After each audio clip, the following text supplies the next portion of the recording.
Salut, alors aujourd'hui on va revenir un petit peu sur les montages de DAC en kit.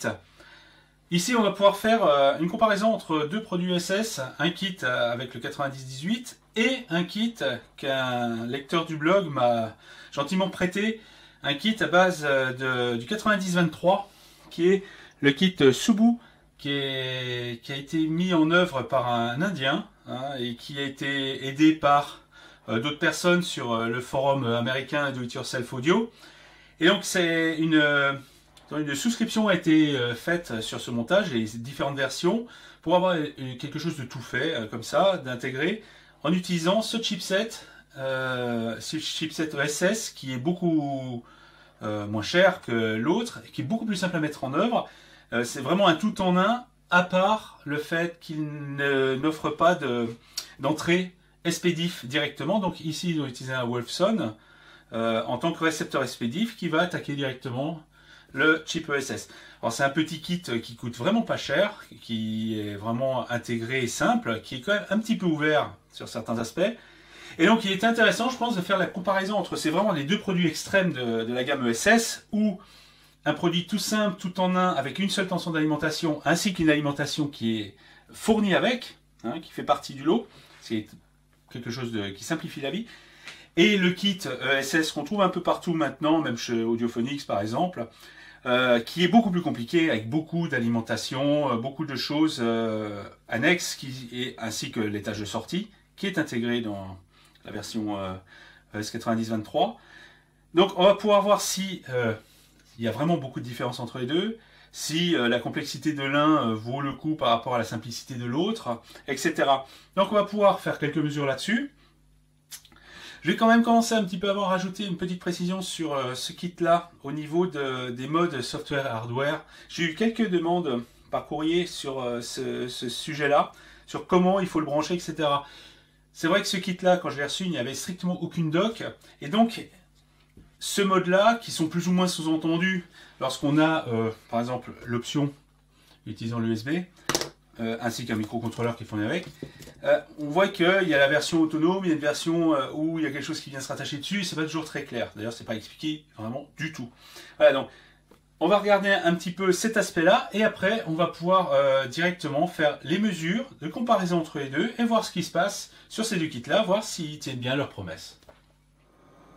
On va commencer avec un aparté sur cette notion de mode software et hardware que cette carte propose, ce qui permet d'attaquer soit le chip, le S9018, via un microcontrôleur, ce qui permet de sélectionner différentes sources et de faire des opérations par logiciel. Alors, avec ce kit est fourni ce module, avec un écran LCD plus un microcontrôleur Atmel, avec un câble qui est un bus I2C qui vient se mettre ici. Alors il y a vraiment deux bus sur cette puce là. Il y a le bus I2C pour piloter la puce, et il y a un bus I2S qui est un bus audio, qui est une source supplémentaire de flux audio en supplément de l'entrée SPDIF et optique Toslink qui vient ici.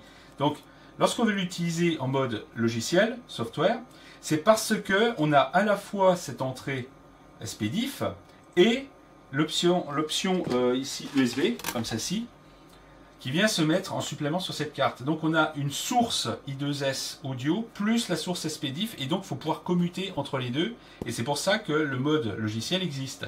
Sinon, d'une manière autonome, si on n'a pas cette option, on se met en mode autonome, auquel cas la puce est configurée d'une certaine manière, de telle sorte que le flux SPDIF qui est sur la carte va directement dans la puce et il n'y a rien à faire. Alors, le but ici, c'est de pouvoir sélectionner entre l'un et l'autre fonctionnement. Alors ici, j'ai redessiné à peu près comment le circuit est câblé au niveau du circuit. Bon, moi je l'ai mis à l'horizontale ici, mais ce circuit c'est à la verticale. Ça, ce sont les trous traversants, et ça, ce sont les deux pattes CMS qui sont disponibles pour faire la sélection. Alors on voit sur la photo là que bon, les deux trucs sont l'un au-dessus de l'autre. C'est marqué Soft Control et Hard Control. C'est là qu'on va sélectionner les deux modes. Alors, il faut bien comprendre que là, ça va être deux ponts. Alors, c'est soit l'un, soit l'autre. Il ne faudra jamais relier les deux en même temps, parce que là, on risque d'avoir des conflits signaux. Alors, comment ça se passe? Ça, c'est ce qui vient de toute la zone SPDIF qui est ici. Okay, C'est ce qui vient de là. Alors il est directement branché à l'entrée D3. Hein. Alors l'entrée D3, elle est, quand on l'allume, le circuit, sans qu'on fasse rien, elle est totalement ignorée, elle ne sert à rien. C'est le fonctionnement autonome, c'est l'entrée D1 qui est mise en analyse automatique SPDIF. Donc pour pouvoir utiliser ça directement de manière autonome, il faut relier cette ligne-là à D1. D'où ces deux pads qui sont les deux à trous traversants. Donc si on veut l'utiliser en mode autonome, c'est simple, il suffit de mettre un lien entre les deux et on a SPDIF qui va directement D1. Par contre, si on a quelque chose de connecté par là, il ne faut surtout pas mettre un pont de soudure là. Donc ça, c'est un strap qu'il faut faire avec un petit fil. Ça, c'est un pont qu'on fait avec juste un petit plot de soudure. Ok. Donc ça, c'est le mode autonome. Il n'y a que ça à faire. Donc juste ça. Par contre, si on a une autre source audio, comme par exemple cette entrée USB optionnelle qui vient se greffer sur le kit ici. Ce module-là convertit de l'USB en données I2S. Et le chip en lui-même peut interpréter ce flux I2S via D1, D2 et une entrée, une horloge ici qui fait partie du chip. Alors ici j'ai représenté le chip et les broches, les 4 broches l'une à côté de l'autre qui sont en fait les broches qui sont sur ce côté-là. Hein, ce sont les broches qui sont dédiées à ça. Alors si on veut utiliser la puce avec une autre source numérique, en plus du SPDIF, il va falloir faire rentrer ces données sur des fils différents, sur des broches différentes, et en plus, il va falloir, d'une manière logicielle, sélectionner la source que l'on veut. D'où l'intérêt d'avoir un microcontrôleur ici, et éventuellement des claviers, un petit clavier avec des boutons qui permettent de piloter ce microcontrôleur. Donc cette partie logicielle, cette manière de piloter le DAC, lui, ne se fait pas à l'allumage. Il faut que, au démarrage du DAC, que le microcontrôleur reprogramme le DAC pour pouvoir maintenant interpréter différemment les signaux d'entrée et pouvoir éventuellement choisir l'un ou l'autre. Donc pour tout ce qui est I2S, c'est-à-dire l'entrée venant par exemple du module USB, les 3 lignes viennent avec une ligne spécialisée data clock, une entrée D1 et l'entrée D2. Ces deux entrées sont utilisées dans ce bus I2S. Une pour la sélection gauche-droite et l'autre pour le flux sériel en lui-même. Donc pour pouvoir l'utiliser, il faut mettre un pont de soudure ici. Il ne faut surtout pas mettre de strap là, parce qu'on va se retrouver avec le SPDIF qui va rentrer en collision avec la broche d'horloge. Donc c'est toujours un strap ou l'autre. Hein. Donc en mode software, il faut juste mettre un pont de soudure entre les deux pads CMS et ne rien mettre sur les deux trous traversants. Ensuite, donc, le SPDIF, lui, étant connecté naturellement à D3, c'est D3 qui va servir d'entrée SPDIF dans ce fonctionnement logiciel. Voilà, c'est comme ça que ça se passe. Malheureusement, quand on achète ça en pièces détachées, c'est écrit nulle part. Il faut aller voir le schéma, il faut aller voir comment ça se passe et deviner comment c'est câblé au niveau de cette logique-là. Donc, bon, une fois qu'on a trouvé, c'est comme ça. Il suffit de mettre un strap ou un pont de soudure selon les options qu'on a choisies. Mais ici, bon, moi je choisis nu comme ça, de manière autonome, donc je mets juste un strap sur les deux trous traversants. Voilà, c'est très simple à utiliser. Et par contre, il faut bien faire évidemment toujours attention de ne pas mettre les deux en même temps. Voilà pour cette partie. Bon, c'était juste une précision. Maintenant, ce qu'on va faire, c'est qu'on va prendre les deux kits, que voilà, le S9018, le kit AES 9023, hein, le sous-bout, et on va pouvoir comparer les performances des deux, sachant que vraiment ils sont aux antipodes l'un de l'autre. L'un donc fournit des sorties en courant avec un convertisseur courant tension plus tout un système de filtrage, etc. Et l'autre contient toutes ces possibilités en interne avec juste quelques filtrages en sortie éventuels. Mais c'est réduit vraiment à sa plus simple expression. Donc ce circuit est le plus simple possible, celui-là est le plus compliqué possible. Ce sont vraiment les deux puces extrêmes comparées l'une à côté de l'autre. Et ça, on va pouvoir voir si il y a vraiment beaucoup de différences entre elles et le rapport qualité-prix exactement où il est.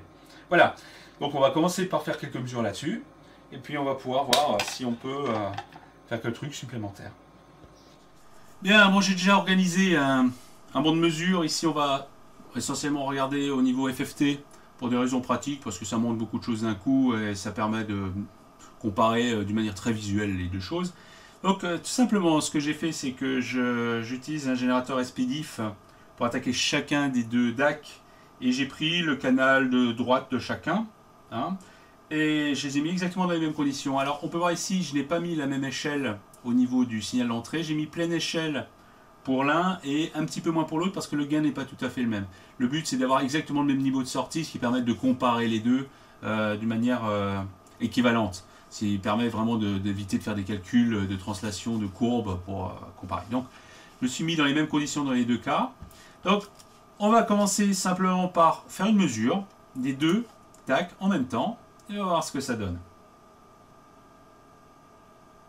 Alors je fais une mesure moyennée sur un certain nombre de trucs, ce qui permet de bien voir le plancher de bruit, etc. Ça permet d'avoir des courbes beaucoup plus lisibles et comparer directement.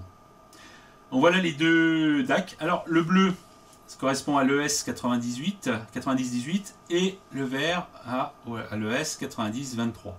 Donc là, on voit immédiatement la différence entre les deux. Je suis exactement aux mêmes échelles de chaque côté. Donc, elles sont totalement superposables en tant que telles au niveau des échelles de graphique. Donc, on peut voir tout de suite que le niveau de bruit n'est pas du tout le même. Bien que le S9018 réclame beaucoup plus d'électronique extérieure. L'autre, c'est un tout en un. Donc, malheureusement, le bruit de fond est plus élevé. Bon. Après, c'est normal vu les différences de prix et de technologie qu'il y a entre les deux. Donc l'un est l'entrée de gamme de la série et l'autre est le plus haut de gamme de la série. Il faut quand même qu'il y ait une petite différence. Néanmoins, bon, il y a à peu près 10 décibels d'écart en niveau de bruit entre les deux.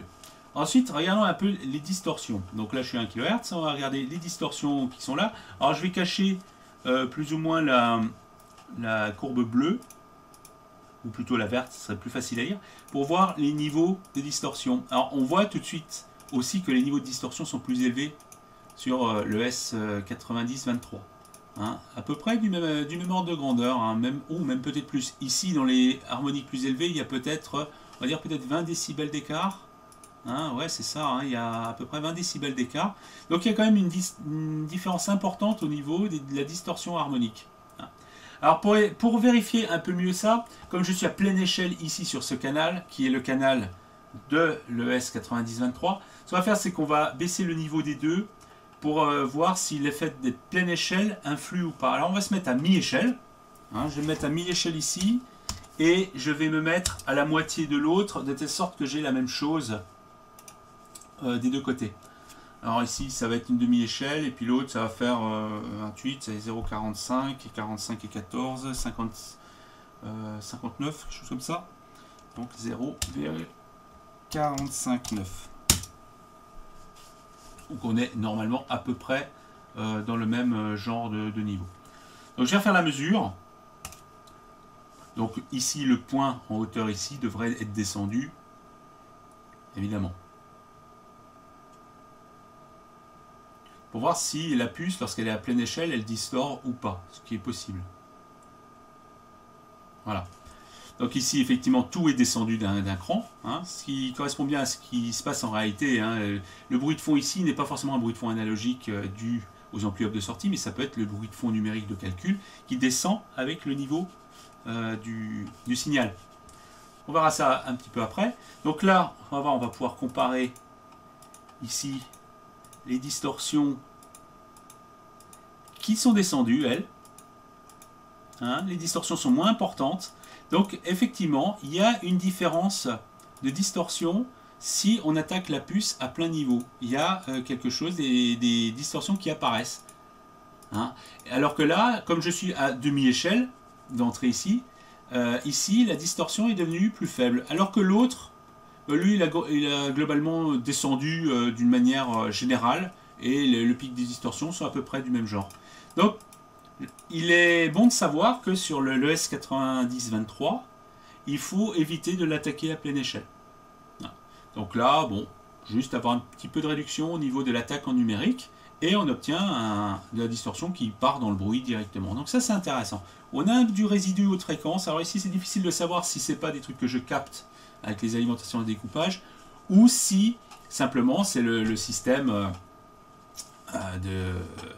de DAC delta sigma où du bruit commence à apparaître, des pics de bruit commencent à apparaître, et qui vont bien entendu grossir avec les hautes fréquences par le principe même de ce style de DAC. Mais néanmoins, ici, bon, le bruit de fond à a augmenté en différence. Ici, on est plus proche de 15 décibels de chaque côté plutôt que 10 lorsque c'était à fond. Donc là, il y a quand même une différence au niveau du bruit. Alors, je vais passer à une échelle plus faible encore. On va passer à 1/10, à peu près, 1/10 de l'échelle. Bon, l'autre 1/10, ça va peut-être 0,95, peut-être quelque chose comme ça, 0,095. Juste pour avoir à peu près le même type de niveau et encore. Bon, on va voir à peu près. On va voir un peu comment il se comporte avec le bruit lorsqu'on diminue le signal. Voir si le plancher de bruit descend en même temps. À un moment, il va s'arrêter de descendre, mais ça va être simplement le bruit analogique du système. C'est simplement ça qui va fournir la limite auquel on ne pourra plus descendre. Donc là, oui, il se passe quand même des choses. Le bruit de fond de l'ES9023, lui, reste à peu près au même niveau. Là, on a le bruit analogique. D'ailleurs, il se passe des choses ici. Il y a peut-être disons, des atténuations de bruit qui se font sur différents phénomènes qui interagissent entre eux. Bon, par contre, ici, le niveau de bruit est resté à peu près le même. Par contre, le S9018, lui, continue à descendre en bruit. Hein, lui, il est quand même beaucoup plus performant. Ici, là, on a 30 décibels d'écart quasiment. Hein. Là, on est vraiment dans quelque chose qui est beaucoup plus performant au niveau du bruit. Maintenant, on va essayer simplement avec, disons, allez, on va mettre peut-être 0. Où là, on a juste tout simplement le bruit intrinsèque du système. On va voir ce qui va se passer. Donc là, je vais refaire le même style de mesure, mais avec juste un signal à 0. Juste pour la culture. Pour voir. Et là, ça va donner vraiment le bruit de fond intrinsèque du système, hors manipulation numérique du DAC, évidemment. Donc voilà. Alors effectivement, là, on voit des différences, on voit des choses quand même. Alors, le bruit de fond a baissé au niveau de l'ES9023. Donc ça, c'est vraiment le bruit de fond du système. Alors ça, je ne sais pas ce que sont ces pics, ce pic-là, par exemple, je ne sais pas d'où il sort. On voit ici les ronflements du bruit secteur de l'alimentation. Bon, on est quand même à moins 130 décibels hein, par rapport à en DBU. Ici, je dois être en DBU, ouais. Par contre, le plafond, enfin plutôt le plancher de bruit de l'ES9018 est vraiment bas. Il est à moins 150. Il est quand même à quelques dizaines de décibels en dessous de l'autre système. En dehors des petites ronflettes, etc. On va vérifier si ça perdure, si je refais une mesure ou si c'est quelque chose qui a été capté quelque part. On va regarder. Je relance la mesure. Il peut arriver que je capte des trucs ici ou là. Hein. C'est pas exclu. Ouais, ça change pas grand chose, ça a même un petit peu bougé. À part donc ici, ronflement qu'on capte, et des pics ici. Alors qu'est-ce que c'est que ça? Ça reste, hein. Donc c'est quand même des petits aiguilles qui restent, mais bon, vu les niveaux, franchement, on va pas chipoter là-dessus. Alors je vais revenir en pleine échelle, pour regarder un petit truc que je n'ai pas encore mis en avant, mais que je pense certains ont vu. Je vais refaire une mesure. Donc là, je me remets à pleine échelle. Bon, là, on ne va pas les comparer entre eux directement. C'est juste pour montrer quelque chose sur le S9018 qui est plutôt inattendu et qu'on va essayer d'investiguer un peu plus. Voilà. Donc là, je retombe sur le truc d'origine. Bon, je vais enlever la... Alors là, on revoit la distorsion qui remonte. Parce que là, je me suis mis à pleine échelle sur le S9023. Donc bon, je vais l'enlever parce que c'est ce qui m'intéresse, c'est cette zone-là. Et ces pics qui sont exactement situés tous les 100 Hz de part et d'autre du fondamental. Alors là, c'est tout à fait inattendu parce que je ne vois pas ici quelque chose qui pourrait expliquer ça a priori. Alors, qu'est-ce qui pourrait fournir ce genre de problème? Alors ça peut être une modulation avec... du 100 Hz de l'alimentation, donc c'est-à-dire du 100 Hz qui vient des pompes diodes en double alternance, ou alors un jitter fixe dû à autre chose. Alors, ce montage, il utilise vraiment un quartz vraiment très bas de gamme, qui est vraiment un quartz de base, dont les seules infos que j'ai pu trouver disent que c'est un quartz qui fonctionne sous 5 volts. Alors là, il est alimenté sous 3 volts. Alors peut-être qu'ici, il y aurait quelque chose qui serait dû au quartz de mauvaise qualité. Alors, le seul moyen de le savoir, c'est de changer le quartz et d'essayer de voir et de remesurer après pour voir si ça va disparaître ou pas. Alors, soit ça disparaît pas, et auquel cas, il y a une autre source qui peut être soit une tension d'alimentation, ce qui n'est pas évident à vérifier, pas évident à simuler, parce que le problème, c'est qu'il y a tellement de sources de tension là-dedans qu'il est difficile de les substituer avec une source continue pour tester ça. Mais bon, moi, la première idée que j'aurais, ce serait de changer le quartz et d'essayer avec un quartz de meilleure qualité et de voir si ce phénomène est dû au quartz ou d'une manière plus générale, est-ce que changer un quartz standard en un quartz de meilleure qualité va changer quelque chose, on va dire peut-être ailleurs, sur le bruit de fond, sur des choses autres que celui-là. Il faut bien voir que l'autre n'a pas vraiment de problème. Hein. Il a un pic bien régulier, il a une légère montée ici qui pourrait donner un léger jitter peut-être, mais c'est quand même très peu étendu et c'est plutôt discret. L'autre par contre, ces pics là sont tout à fait étranges et tout à fait inattendus. Donc on va voir ce qui va se passer là. On va essayer simplement de substituer le quartz avec un autre. Alors j'ai sous la main un Crystech qui est utilisé par certains audiophiles pour cette puce là. Et on va voir si ça va changer quelque chose. Donc juste un petit coup d'œil sur les deux quartz qui sont en jeu ici. Alors ici on a le quartz d'origine qui est un Jitech, quelque chose comme ça. Qui est, bon là l'inscription est un peu effacée, mais bon, c'est un modèle assez standard qu'on trouve un peu partout, qui est vraiment l'entrée de gamme des quartz habituels, et qui est donné à 100 ppm avec une tension de 5 volts. Alors déjà il est alimenté sous 3.3. Il a l'air de sciller quand même, mais bon, pas sûr qu'il soit vraiment adapté à l'utilisation qu'on veut en faire. Alors à côté il y a les Crystech qu'on trouve actuellement, qui sont donnés pour avec très faible bruit de phase, très stable, et qui sont malheureusement pas dans le même style de boîtier, qui sont avec un boîtier sur petit circuit imprimé, et on voit ici les deux pattes dorées, il y en a 4. C'est orienté de la même manière que ça, mais sauf que l'écart n'est pas du tout le même, donc il va falloir faire une petite adaptation pour pouvoir le mettre sur la plaque. Néanmoins, ils ont la même fréquence, 100 MHz chacun. Celui-là est censé être de bien meilleure qualité et fonctionne sous 3V3 d'une manière native. Donc celui-là qui est déjà mis en place, enfin son pendant, va être remplacé par un quartz de ce genre, et on va voir au niveau des mesures ce que ça va donner. Bien, j'ai changé le quartz, hein, j'ai mis quelque chose de temporaire, mais bon, on va voir s'il y a une différence à ce niveau-là. Donc vraiment entre un quartz de bas de gamme et un quartz de beaucoup plus haut de gamme qui coûte beaucoup plus cher.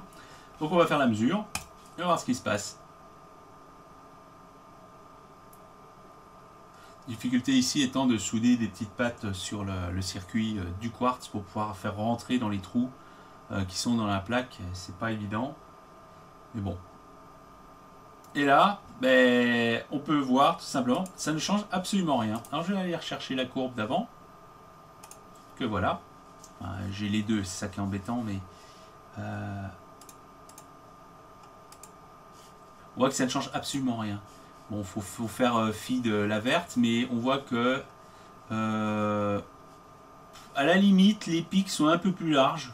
Encore, c'est difficile de voir. Peut-être que le bruit de fond est un peu plus faible maintenant, si on compare globalement, mais franchement, c'est pareil. Il n'y a vraiment pas de différence à ce niveau-là. Donc, d'une manière purement mesurable, le quartz n'a pas vraiment d'impact à ce niveau-là. Néanmoins, il reste encore ces défauts-là. Alors, est-ce que c'est dû à cette plaque-là, ou est-ce que c'est dû à un problème fondamental au schéma lui-même? Là, il va falloir investiguer un petit peu plus. Alors, qu'est-ce que ça pourrait bien être?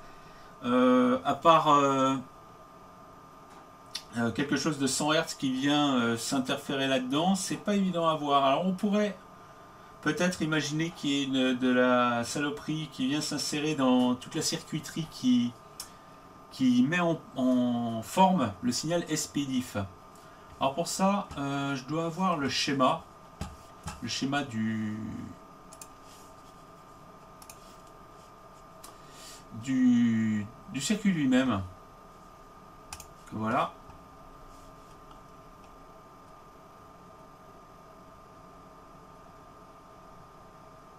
Donc ça c'est le schéma que m'a fourni le vendeur. Alors, je suis pas sûr que tout le monde ait pu l'avoir celui-là, mais c'est intéressant de voir un peu comment c'est conçu, sachant que le signal expéditif est mis en forme. Où est-ce que ça se passe? Il y a tellement d'alimentation là-dedans que c'est difficile de voir.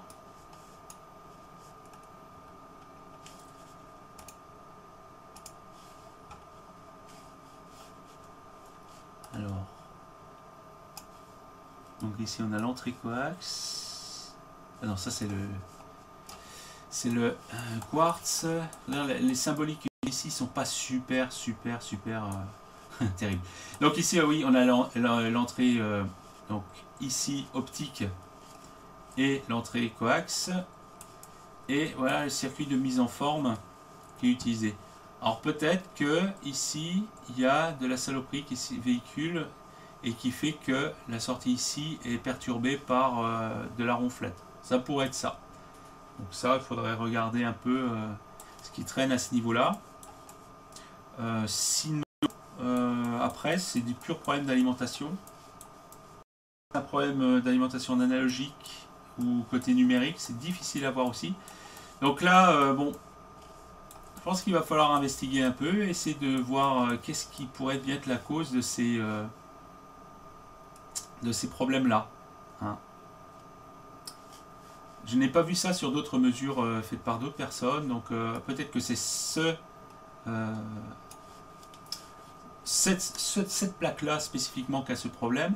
Alors comme j'en ai une deuxième à fabriquer, à monter, je vais la monter, puis on verra si elle a exactement le même souci ou pas. Alors, une autre source pourrait être que simplement les ESS fournis par les Chinois sont des ESS de seconde zone et qui ont des défauts. C'est pas forcément exclu. Mais peut-être sans aller jusque-là, il y a une source de perturbation qui traîne quelque part et que l'on voit dans cette zone-là. C'est relativement faible, toute proportion gardée, c'est pas énorme, mais quand même, ça vient quand même perturber la qualité intrinsèque du DAC qui en lui-même a vraiment des caractéristiques excellentes. C'est marrant de voir que ce phénomène n'existe pas sur la version ES 9023. C'est plutôt bon à savoir. Bon, je vais faire des recherches là-dessus pour trouver un peu la source de ça, pour voir où est-ce que ça se passe, mais néanmoins, la conclusion qu'on peut tirer de tout ça, c'est 1. Le quartz ne change pas grand-chose, parce que pourtant je peux dire que le quartz qui est fourni avec, c'est vraiment un truc à 2 balles. La différence entre le bas de gamme et le haut de gamme est sensible, hein, surtout au niveau du bruit de fond. Le petit ES 9023 n'aime pas trop être attaqué de pleine échelle, il présente tout de suite de la distorsion. Hein, ça doit être surtout, je pense, dans les étages analogiques de sortie qui sont pile poil, disons, configurés pour fournir exactement le niveau de sortie et pas plus. Hein, et ils sont mis à la limite de ce qu'ils peuvent faire, contrairement à l'autre. Et voilà, donc après, c'est qu'une question de rapport qualité-prix. Faut bien voir que le 90-23, c'est quand même quelque chose qui fonctionne très bien. Hein, il est du même acabit, voire meilleur que la moyenne des DAC habituels que l'on peut rencontrer. Et surtout, il est très facile à mettre en œuvre. Ce petit circuit, le Subu, ou Subu, ou Subu, j'en sais rien, bon, Subu, il est assez bien fait. Hein, il utilise des composants de bonne qualité. À part les tantales que j'éviterais, hein, les tantales, j'ai souvent eu des problèmes de court-circuit avec ça. Alors, autant mettre des céramiques qui prendront peut-être même moins de place, c'est ce que j'enlèverais, ou des chimiques polymères. Comme il y en a déjà sur la plaque, il devrait en mettre ailleurs. Je n'aime pas les tantales, c'est pas fiable. Un truc aussi que je dirais là-dessus, sur ce truc-là, ils auraient dû mettre le transformateur dessus, parce qu'il y a un transformateur qui est mis en l'air à côté. Bon, moi j'aurais préféré finalement, parce qu'il y a de la place, mettre le transformateur expédif directement dessus, ou mettre une entrée habituelle sans transfo à base de condensateur. Oh, un petit détail, le bornier d'alimentation n'est pas dans le même sens que le bornier d'alimentation côté Alim. Bon, c'est un détail. La sérigraphie est en dessous du bornier, ce qui n'est pas super pratique. La sérigraphie est pas mal, ça va à peu près, c'est pas mal. Ça dit à peu près ce qu'il faut. À part ça, c'est un très bon circuit, a priori, je pense, une très bonne affaire, surtout au prix où c'est vendu, pour avoir un DAC sans problème, sans souci. C'est pas le meilleur, mais c'est quand même très très loin d'être le pire. Globalement, les DAC ESS, c'est quand même... c'est vraiment la marque la plus avancée sur le truc. Surtout, bon, techniquement évidemment, mais surtout sur l'aspect pratique de ces puces. Ils sont vraiment pensés pour que ce soit le plus facile possible à utiliser. Celle-là n'a pas d'entrée expéditive directe, mais bon, après, le Wolfson bon, est un receveur qui est extrêmement utilisé et qui est facile à mettre en œuvre. Seule difficulté là, enfin, ce problème, c'est qu'on a besoin de 2 quartz, on a besoin de plus de composants, mais bon, l'autre, les composants qu'on n'a pas d'un côté, de toute façon, on est obligé de les mettre de l'autre pour les convertir sur courant tension et tout ça. Donc, à voir selon les budgets, selon si on veut se faire la main sur d'autres sorties analogiques. Dans ce cas-là, on prendra les montages avec les trucs extérieurs. Sinon, si on n'a vraiment pas envie de s'embêter, le S9023, ça fait exactement ce qu'il faut. Il n'y a pas les défauts que je vois ici qu'on trouve qui m'embêtent un peu à ce niveau-là. Donc là, prochain épisode sur l'enquête sur ça, hein, d'où ça vient, pourquoi et comment le résoudre, parce que j'espère qu'on va pouvoir le résoudre. Comme quoi, faut toujours mesurer, parce que quand on ne sait pas, on l'entendra peut-être pas, mais ce sera là quand même. Alors pour la tranquillité des esprits, on va regarder un peu plus loin ces choses-là, et on peut voir que même dans l'ultra haut de gamme et tout ça, on peut se retrouver avec des petits problèmes, des petits défauts qu'il faut chercher, et qu'on ne peut vraiment pas trouver si on n'a pas d'appareil de mesure pour aller vérifier ça. Voilà, bon, c'était un épisode... parmi d'autres qui vont suivre sur les DAC, avec une petite comparaison. Et merci encore à celui qui m'a prêté le Sugu. Je pense que bon, ces mesures-là vont l'intéresser. Juste pour finir, regardez un petit détail que j'ai vu. Alors ici, j'ai les 2 canaux de l'un et l'autre DAC. Il y en a un des 2 qui inverse. Alors je ne sais pas lequel des 2. J'avoue, c'est plutôt difficile de savoir. Mais ils sont en opposition de phase. On le voit ici. La mesure, alors là c'est une mesure purement analogique par l'analyseur analogique, du rapport signal sur bruit. Ici on va prendre ça, rapport signal sur bruit en pourcentage. Alors ici je suis canal B, donc ES9023, donc on est à peu près 0,06, voilà, ce qui est quand même pas mal. Et le 90-18, alors c'est 0,0007. On est à peu près à une magnitude d'écart, ce qui est considérable en distorsion. Donc la distorsion est quand même beaucoup plus faible de l'autre côté.